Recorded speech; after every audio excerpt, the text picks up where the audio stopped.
విష్ణు సహస్రనామాల్లోని ఈ మొదటి శ్లోకం పఠిస్తే మీలో ఎంత ప్రశాంతత వస్తుందో తెలుసా? ఈ ఒక్క శ్లోకంలో శ్రీ మహావిష్ణువు యొక్క 9 అద్భుతమైన నామాలు దాగి ఉన్నాయి. అవేంటో మీరే వినండి. సృష్టికి సృష్టికర్తకు తేడా లేదా? విష్ణు సహస్రనామం మొదటి శ్లోకం చెప్పే మహారహస్యం ఇదే. కురుక్షేత్ర యుద్ధం తర్వాత భీష్మ పితామహుడు ధర్మరాజుకు ఉపదేశించిన మొట్టమొదటి విష్ణునామం ఏమిటో తెలుసా? గతం, వర్తమానం, భవిష్యత్తు ఈ 3 కాలాలను శాసించే ఆ పరమాత్మను వర్ణించే అద్భుతమైన శ్లోకమిదే. 1000 నామాల శక్తి భక్తిని మేల్కొల్పే ఈ మొదటి శ్లోకంతోనే మొదలవుతుంది. ఈ శ్లోకం వింటే చాలు సకల బాధలు తొలగిపోతాయి. విష్ణు సహస్రనామ ప్రారంభ శ్లోకం. విశ్వమంతా తానే అయిన ఆ విష్ణుమూర్తి వైభవం ఈ ఒక్క శ్లోకంలో.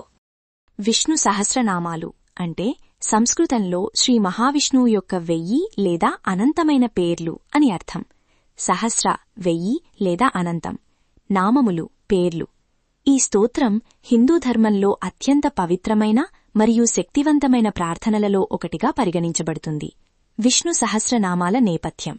ఇది మహాభారతంలోని అనుశాసనిక పర్వంలో ఉంది. కురుక్షేత్ర యుద్ధం ముగిసిన తర్వాత అంపశయ్య, బాణాల పడక మీద ఉన్న భీష్మ పితామహుడు ధర్మరాజుకు యుధిష్ఠిరుడు జీవిత సత్యాలను బోధిస్తూ ఈ 1000 నామాలను ఉపదేశించాడు. ఎవరిని పూజించడం వల్ల మానవులకు సకల శుభాలు కలుగుతాయి, మోక్షం లభిస్తుంది అని ధర్మరాజు అడిగిన ప్రశ్నకు బదులుగా భీష్ముడు శ్రీ మహావిష్ణువు యొక్క ఈ 1000 నామాలను వర్ణించాడు. కొన్ని ముఖ్యమైన నామాలు, వాటి తెలుగు అర్థాలు. 1000 నామాలకు అర్థాలు వివరించడం చాలా పెద్ద గ్రంథమవుతుంది, కాని అందులోని కొన్ని అత్యంత ముఖ్యమైన నామాల అర్థాలు ఇక్కడ ఉన్నాయి. విష్ణుః విష్ణు, విశ్వమంతటా వ్యాపించి ఉన్నవాడు. శివః శివ, అత్యంత పవిత్రమైనవాడు మరియు మంగళకరుడు, శుభాలను కలిగించేవాడు. కృష్ణ, భక్తులను తనవైపుకు ఆకర్షించేవాడు మరియు సకల పాపాలను తొలగించేవాడు. హరి, భక్తుల దుఃఖాలను పాపాలను హరించేవాడు, నాశనం చేసేవాడు. రామ, యోగులు మరియు భక్తుల మనస్సులలో రమించేవాడు, ఆనందాన్నిచ్చేవాడు. పుండరీకాక్ష, తామర పూల వంటి అందమైన కన్నులు కలవాడు మరియు భక్తుల హృదయ కమలంలో నివసించేవాడు. జనార్దన, దుష్టులను శిక్షించి శిష్టులను భక్తులను రక్షించేవాడు. పఠించడం వల్ల కలిగే ప్రయోజనాలు. విష్ణు సహస్రనామ పారాయణం చేయడం వల్ల మనస్సులోని భయం, ఆందోళన తొలగిపోయి ప్రశాంతత లభిస్తుందని నమ్ముతారు. అంతేకాకుండా ఇది అనారోగ్యాలను దూరం చేస్తుందని, కుటుంబంలో సుఖశాంతులను మరియు అంతిమంగా మోక్షాన్ని ప్రసాదిస్తుందని భక్తుల ప్రగాఢ విశ్వాసం. విష్ణు సహస్రనామ స్తోత్రంలో ప్రారంభ ధ్యాన శ్లోకాల తర్వాత శ్రీ మహావిష్ణువు అసలైన 1000 నామాలు ఈ కింది శ్లోకంతోనే ప్రారంభమవుతాయి. శ్లోకం. ఓం విశ్వం విష్ణుర్వషట్కారో భూతభవ్య భవత్ప్రభుః భూతకృత్ భూతభృత్ భావో భూతాత్మా భూతభావనః. తాత్పర్యం అంటే సంక్షిప్తార్థం.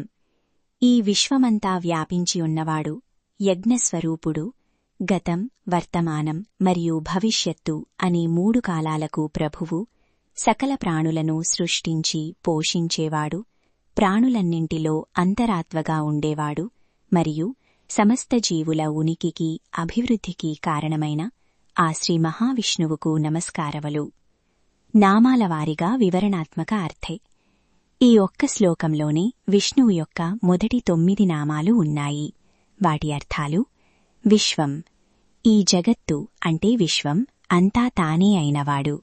సృష్టి వేరు, సృష్టికర్త వేరు కాదు అని దీని అర్థం. విష్ణుః, విశ్వమంతటా అణువణువున వ్యాపించియున్నవాడు. వషట్కారః, యజ్ఞస్వరూపుడు, దేవతలకు హవిస్సును ఆహారాన్ని అందించేవాడు మరియు యజ్ఞాలకు. భూతభవ్య భవత్ప్రభుః, భూతకాలం అంటే గతం, భవిష్యత్కాలం అంటే భవిష్యత్తు, వర్తమానకాలం అంటే ప్రస్తుతం. ఈ 3 కాలాలకు అధిపతి అంటే శాసించేవాడు. భూతకృత్, సకల జీవరాశులను అంటే ప్రాణులను సృష్టించేవాడు. భూతభృత్, సృష్టించిన సకల ప్రాణులను పోషించి రక్షించేవాడు. భావః, సమస్త సృష్టిగా తానే వ్యక్తమయ్యేవాడు, అనకు తానే ప్రకాశించేవాడు. భూతాత్మ, సకల ప్రాణులలో అంతరాత్మగా ఆత్మస్వరూపుడిగా నివసించేవాడు. భూతభావన సకల ప్రాణుల పుట్టుపకు, ఉనికికి మరియు వాటి అభివృద్ధికి కారణమైనవాడు. త్వరలో మరొక శ్లోకంతో మళ్ళీ కలుద్దాం. ధన్యవాదములు. హరే కృష్ణ.